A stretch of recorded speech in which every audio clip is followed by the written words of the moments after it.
పోయినేడాది ఒక కుర్రాడు డాక్ బంగ్లాలో నిన్ను రేప్ చేయబోయాడని, నువ్వు వాడిని హడలగొట్టి తగలబెట్టేంత పని చేశానని చెప్పావు. అవును, గుర్తుంది. వాడి పేరు రజనీకాంత్, ఒక ఎమ్మెల్యే గారు అబ్బాయి, తిరుగుబోతు.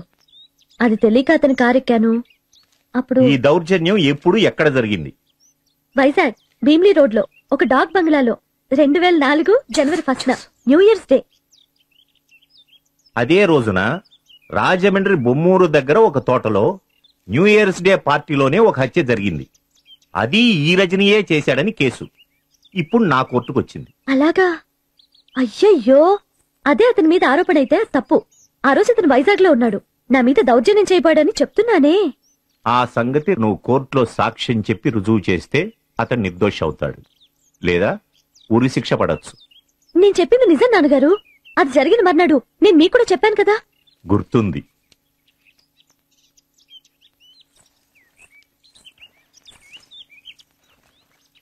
మొన్న విచారణలో ఆ కుర్రాడు నా పేరు నీ పేరు చెప్పి పిటిషన్ పెట్టుకున్నాడు. ఆనాడు తాను రాజమండ్రిలో లేనని, వైజాగ్లో ఉన్నానని చెప్పాడు. అది తేల్చడానికే నిన్ను పిలిచాను. కోర్టులో సాక్ష్యం ఇచ్చి రుజువు చెయ్యగలవా? ష్యూర్. That's my girl.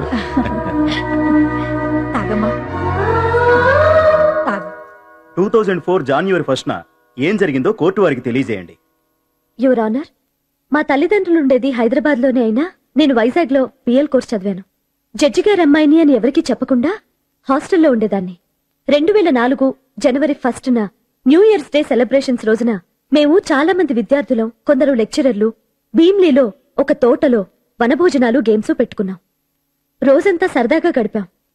సాయంత్రం వెలుగుండగానే ఇళ్లకు హాస్టళ్లకు బయలుదేరాం. నా స్కూటర్ స్టార్ట్ కాలేదు. అంతా వెళ్ళిపోయారు. అంతలో ఈ రజనీకాంత్ వచ్చి కారులో దింపుతానన్నాడు. వాన మొదలైంది. చీకటి పడింది. రజనీ కారు ఒక డాక్ బంగ్లా దగ్గర ఆగిపోయింది. రజనీ వాచ్మెన్ కి డబ్బిచ్చి పెట్రోల్ తీసుకురమ్మన్నాడు. తాగిన మత్తులో ఒంటరిగా ఉన్న నన్ను బలవంతం చేయబోయాడు.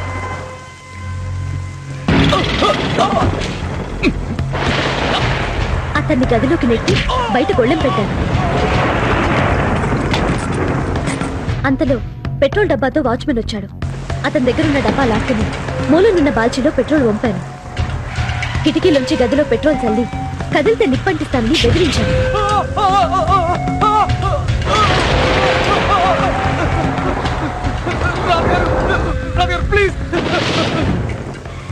అతని కారులో పెట్రోల్ ట్యాంక్ నిజంగా ఖాళీ అవ్వలేదు. ఆ కారులోనే ఇంటికొచ్చా. ఇంకా సాక్ష్యం కావాలంటే ఆ బంగ్లా వాచ్మెన్ అడగచ్చు. కూర్చో కూర్చో. నమస్తే. ఈ కేసులో నిందితుడు రజనీకాంత్ రాజమండ్రిలో హత్య జరిగిన నాడు తాను విశాఖపట్నం దగ్గర రాదారి బంగ్లాలో ఉన్నానని చెప్పుకుంటే బెనిఫిట్ ఆఫ్ డౌట్ తో పరిగణించాను. ఆనాడతను అక్కడ ఉన్నాడనడానికి సాక్ష్యం ఇచ్చిన శ్రీమతి రాధా గోపాలం, ఒక అసిస్టెంట్ పబ్లిక్ ప్రాసిక్యూటర్ గారి భార్య స్వయానా లాయర్. ఆమె చెప్పిన సాక్ష్యాన్ని కోర్టు వారు నమ్ముతున్నారు. ఈ ముద్దాయి ఆనాడు చెయ్యబోయిన నేరమే ఈనాడు అతని పాలిట వరమై అతన్ని కాపాడింది. అందువలన ఈ రాజమండ్రి హత్య కేసులో అతను నిర్దోషి అని నిర్ధారణ అయినది. కావున అతడిని విడుదల చేస్తున్నాం. అన్నట్టు రాధ హైదరాబాద్ వెళ్ళిందిరా. వాళ్ళ నాన్న దగ్గర నుంచి ఫోన్ వస్తేను ఏమన్నా తింటావా, కాఫీ కాసివనా? ఏ అంత అర్జెంట్ గా? ఎవరికన్నా బాలేదా? అంతా బాగానే ఉన్నారట. ఇంతకు ముందే ఫోన్ చేసింది. ఏదో కేసు అనుకుంటా. కాఫీ పట్టుకొస్తాను. ఉపకారం చేయడం గొప్ప కాదు, ఉపకారికి అపకారం చేసే దుర్మార్గులు ఉంటారు. కానీ అపకారికి ఉపకారం చేసేవారు మాత్రం కోటికి ఒక్కరుంటారు. ఒకనాడు తనను మానహాని చేయబోయిన దుష్టుడికి అతడు ఆపదలో పడిన వేళ ప్రాణదానం చేసి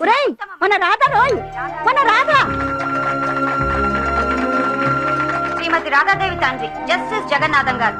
హలో అండి. హలో. 100 మంది దోషుల్ని పొరపాటుగా విడిచిపెట్టినా తప్పులేదు గాని ఒక్క నిర్దోషికి అన్యాయంగా ఉరిశిక్ష పడితే అది కోర్టు చేసిన హత్యే అవుతుంది అన్న గొప్ప సూత్రాన్ని మన్నించి రామరా అన్న గొప్ప సూత్రాన్ని మన్నించి సాక్ష్యం ఇచ్చిన శ్రీమతి రాధాదేవి, రాధ నా కూతురని గర్వంగా చెప్తున్నాను. ఉరిశిక్ష పడబోతున్న ఓ ముద్దాయికి అతడొక నాడు తనకు హాని చేసినా మన్నించి సాక్ష్యం చెప్పి కాపాడిన ఓ భర్త చాటు భార్య. ఎవరో పాపం ఆ భర్త. ఎవరో ఏంట్రా? మన రాధరా, నీ పెళ్ళాం. ఆ సంగతి చెప్పి సావచ్చుగా. ఎమ్మెల్యే గాంధీ గారి సుపుత్రుడు. లక్షణంగా ఉన్నాడు కుర్రాడు. అదేం పోయే కాలమో వెధవకి. వాడు మీ కాలేజీయేనా? ఒరేయ్ నిన్నేరా.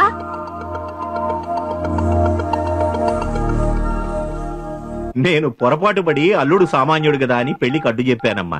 కానీ హలో మిస్టర్ గోపాలం, నేను రాధ తండ్రిని, జస్టిస్ జగన్నాథం, హైదరాబాద్ నుంచి. నమస్కారం మిస్టర్ గోపాలం. నో, we're all proud of Radha, my only daughter and your only wife. ఎలా అన్నాను? Come on come on come on, the only courageous heroine young lady. నువ్వు టీవీలో చూసే ఉంటావు. ముఖ్యంగా నీ గురించి సరిగ్గా అంచనా వేయలేకపోయానయ్యా. ఇటువంటి కేసులో ఇటువంటి సాక్ష్యానికి భార్యను పంపడం మన రాధేనా? Great, really great, very great. మావగారు పొగిడేసరని గర్వపడిపోకండి. నేను వచ్చే వరకు ఆగండి. అన్నట్టు ఎయిర్పోర్ట్ కి దండలు బ్యాండ్ మేళం తెచ్చి హడావుడి చేయకండి. నేను వచ్చాక అవన్నీ మా నెట్వర్క్ గర్ల్స్ ద్వారా చవకగా ఏర్పాటు చేస్తాను. ఒకవేళ గవర్నమెంట్ వాళ్ళు పద్మశ్రీ ఇస్తామన్నా ఒప్పుకోకండి. భారతరత్న అడగబోవు గాని హీన పక్షం పద్మభూషణ్ అన్నా రావాలి కదా.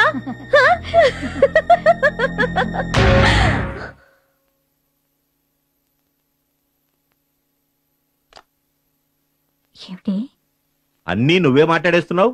అల్లుడు గారు ఏమన్నారు? మిత భాషి. వస్తా నాన్నగారు, ఫ్లైట్ కి టైం అయింది. ఇదిగో. ఏంటండి? ఏం లేదులే. Thank you, thank you, thank you, thank you, thank you all. Okay okay okay okay okay. మరి ఏంటి హంగమా? నువ్వేనా చేసింది? నాకేం తెలియదే, రాత్రి టీవీలో వచ్చింది కదా. సాక్ష్యం చెప్తున్నప్పుడు మీరు ఎలా ఫీల్ అయ్యారు మేడం? ఫీలింగే ఉంటుందండి. జరిగింది జరిగినట్టు చెప్పా, అది గొప్పేనా?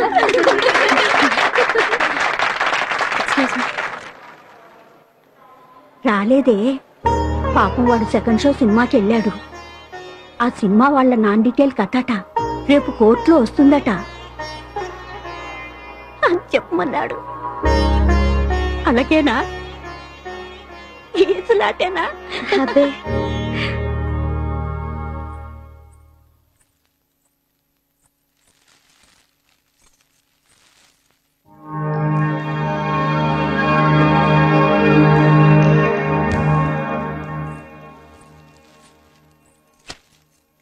అమ్మాయి ఇలారా.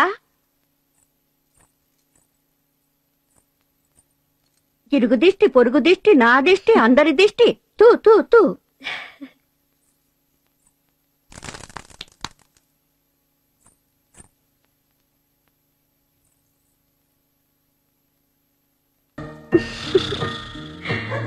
కేసు రేపటికి వాయిదా వేశారా? రేపు ఆదివారం కోర్టుకు సెలవట.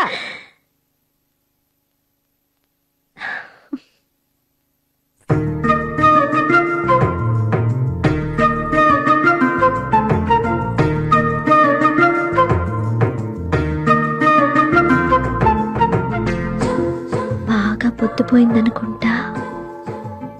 పోనీ అలారం పెట్టినా?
రాధాదేవి గారు, ఎస్. అమ్మా, హాని చేసిన వాడికి ప్రాణదానం చేసిన తల్లి నమస్కారం. మీ మేలు జన్మజన్మలకి మర్చిపోలేను. మీ రుణం ఎప్పటికీ తీర్చుకోలేను. కోర్టులోనే మీ కాళ్లకు మొక్కాలనుకున్నాను, భయం వేసింది. అరే రే, తప్పు తప్పు, లేవండి ప్లీజ్, లేవండి. ఒక మనిషిగా నా ధర్మం నేను చేశాను, మీరంతగా పొగడాల్సిందేమీ లేదు. నిన్న టీవీలో అబ్బాయి రోయ్ గడ్డం గీసుకున్నాడు. నమస్కారం అమ్మా. నేను వాళ్ళ బామ్మని, వీడు నా మనవడు గోపాలం. అయినా అదేం పనిరా అబ్బాయి? బామ్మగారు ప్లీజ్.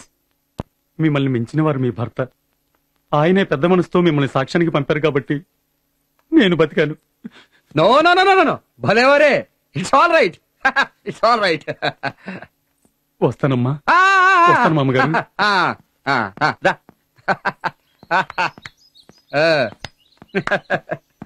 బాయ్. ఎవడు వాడు? అంతా విని ఎవడంటారేమిటండి? బాగానే ఉన్నాడే స్టైల్ గా, సినిమా హీరోలా, అందగాడు, పైగా బుద్ధిమంతుడు. పాపం నాకు కూడా మొక్కాడు. ఎవడు అంటే వాడి పేరు, అడ్రస్, అందం చందం అడగడం కాదు, వాడి కథేమిటి అని.